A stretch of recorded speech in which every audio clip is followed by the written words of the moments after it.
M இயேசு இரட்சகரே எழுந்தருள்வீர். ஓசானா தாவீதின் மகனே, ஓசானா ஓசானா ஓசானா. கிறிஸ்து இயேசுவில் பிரியமான சகோதர சகோதரிகளே, உலகத்தில் பல பேர் பிறந்தாலும் பிறக்கும் அனைவரும் வரலாறு படைப்பதில்லை. சிலர் மட்டும்தான் உலகத்தை திரும்பி பார்க்க வைக்கின்றனர். அவர்களில் சிலர் தங்கள் ஊரை தாண்டி பேசப்படுகின்றனர். இன்னும் சிலர் நாடுகளை தாண்டி யார் இவர் என்று கேட்கப்படுகின்றனர். ஆனால் ஒரே ஒருவர் மட்டுமே கடவுள் மனிதனாகி அடிமையின் கோலம் பூண்டு தாழ்மையின் உச்சமாக வாழ்ந்து காட்டியவர். அதிகாரம் இருந்தாலும் அதிகாரத்தை பயன்படுத்தாதவர். பதவி கிடைத்தும் அதை நிராகரித்தவர். உலகம் சுகமும் செல்வமும் தேடும் நேரத்திலே ஏழ்மையின் அன்பின் வழியில் வாழ்ந்தவர். அவர்தான் இறைமகன் இயேசு. இன்று ஓசன்னா என்று பாடும் கூட்டம் நாளை சிலுவையில் அறையுங்கள் என்று கூச்சலிடும் என்பதை அறிந்திருந்தும் மனித புகழ்ச்சியில் மயங்காமல் இருந்தவர். எருசலேமுக்குள் அவர் நுழைந்தது நகரையே உலுக்கியது. பணம் கொடுக்காமல் மக்கள் பெரும் திரளாக வந்து வரவேற்றனர். அதனால் அன்றும் இன்றும் கேள்வி ஒன்று, யார் இவர்? பதில் ஒன்று, நம்மை மீட்க விண்ணிலிருந்து மண்ணிற்கு இறங்கிய இறைமகன் இயேசு. கிறிஸ்து இயேசுவில் பிரியமானவர்களே, இந்த நாளில் நாம் அவரோடு பாடுகளில் பயணிக்கின்றோம். ஆனால் ஒரு முக்கியமான கேள்வி, நாம் அருகில் நடக்கின்றோமா அல்லது தொலைவில் பின்தொடர்கின்றோமா?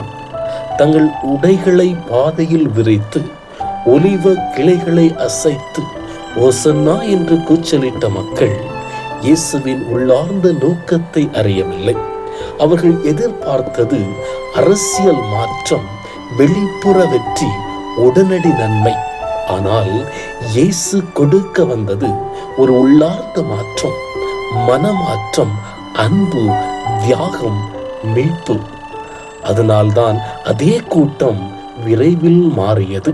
ஓசன்னா குரல்கள் சிலுவை குரல்களாக மாறின. ஏன்? அவர்கள் இயேசுவை அருகில் அறியவில்லை, தொலைவில் பார்த்தார்கள். அன்பார்ந்தவர்களே, இது ஒரு வரலாற்று சம்பவம் மட்டுமல்ல, நம் வாழ்க்கையினுடைய பிரதிபலிப்பு. சில நேரங்களிலே நாமும் இறைவனுக்கு மிகவும் அருகில் இருப்பதாக உணர்கின்றோம். ஜெபிக்கிறோம், திருப்பலிக்கு வருகின்றோம், விசுவாசத்திலே உறுதியாக இருக்கின்றோம். ஆனால் சில வேளைகளிலே நாம் தொலைத்து போகின்றோம். கவன சிதறல், சோர்வு, உலக ஈர்ப்பு, சுயநலம். சில சமயம் நம் விசுவாசத்தை தைரியமாக வெளிப்படுத்துகின்றோம், மறுசமயம் அமைதியாக பின்வாங்குகின்றோம். இப்படித்தான் ஒரு முறை ஒரு ஆசிரியர் தனது மாணவர்களுடன் மலை பகுதிக்கு சென்றார். குளிரான இரவு, ஒரு பெரிய தீ ஏற்றப்பட்டது. சில மாணவர்கள் தீக்கு அருகில் வந்து வெப்பத்தை அனுபவித்தனர். ஆனால் சிலர் தொலைவில் நின்று தீயை பார்த்தார்கள், ஒளியை ரசித்தார்கள். ஆனால் வெப்பத்தை அனுபவிக்கவில்லை. அவர்கள் இன்னும் குளிரில் நடுங்கினர். அப்போது ஆசிரியர் சொன்னார், தீயை பார்த்தாலே போதாது, அதற்கு அருகில் வர வேண்டும். அப்போதுதான் அதன் வெப்பத்தை உணர முடியும். பார்ந்தவர்களே, நம்முடைய ஆன்மீக வாழ்க்கையும் இது போலத்தான். இயேசுவை பற்றி கேட்பது மட்டும் போதாது, அவரை பற்றி பேசுவது போதாது, அவருக்கு அருகில் வர வேண்டும்.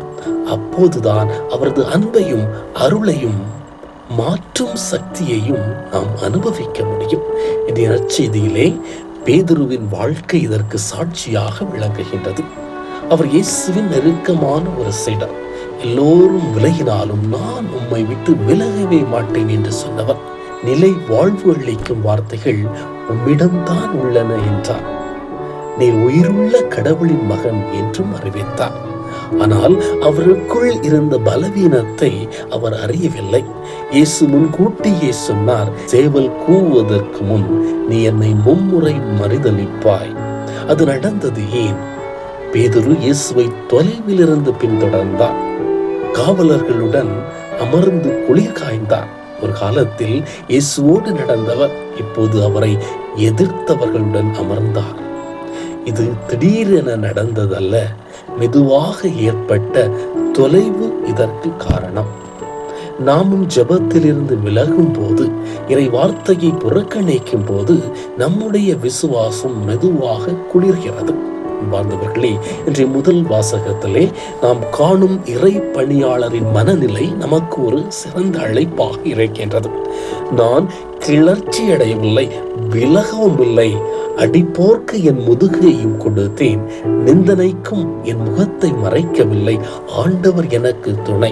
இதுவே இயேசுவின் மனநிலை. இந்த 2ஆம் வாசகம் சொல்கிறது, அவர் தன்னையே வெறுமையாக்கி அடிமையின் ரூபம் ஏற்று மரணத்திற்கும், அதுவும் சிலுவை மரணத்திற்கும் கீழ்ப்படிதலானார்.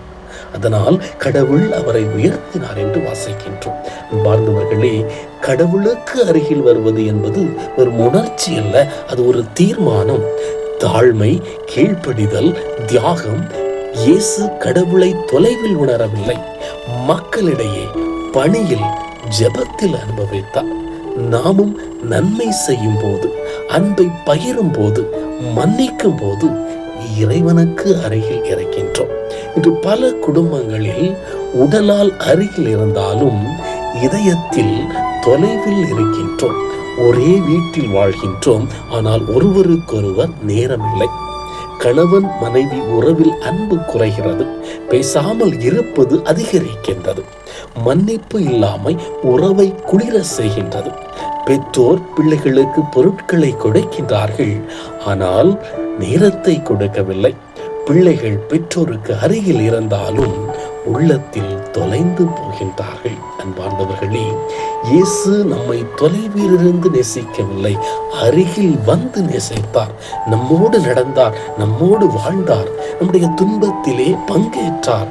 அதுபோல நாமும் குடும்பத்திலே அன்பை வெளிப்படுத்த வேண்டும், நேரம் ஒதுக்க வேண்டும், மன்னிக்க கற்றுக்கொள்ள வேண்டும், ஒன்றாக ஜெபிக்க வேண்டும். இந்த சிறிய செயல்கள் தான் குடும்பத்தை மாற்றும்.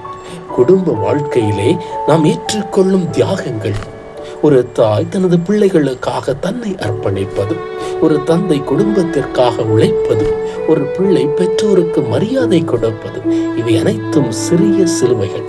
இந்த சிலுவைகளை அன்போடு ஏற்றுக்கொள்ளும் போது நம்முடைய குடும்பம் ஆசீர்வதிக்கப்பட்ட குடும்பமாக மாறும். அன்பார்ந்தவர்களே, தவக்காலத்தின் இறுதி வாரத்திலே நுழைந்துள்ளோம். இன்று நாம் எங்கே நிற்கின்றோம்? தொலைவில் இருக்கின்றோமா? அருகில் இருக்கின்றோமா? வெறும் பார்வையாளராக இருக்கின்றோமா? அல்லது உண்மையான சீடர்களாக இருக்கின்றோமா? வெளிப்புற அடையாளங்களுக்காக குருத்தோலையை ஏந்துகின்றோமா? அல்லது உள்ளார்ந்த மாற்றத்திற்காக அந்த குருத்தோலையை நாம் ஏந்துகின்றோமா?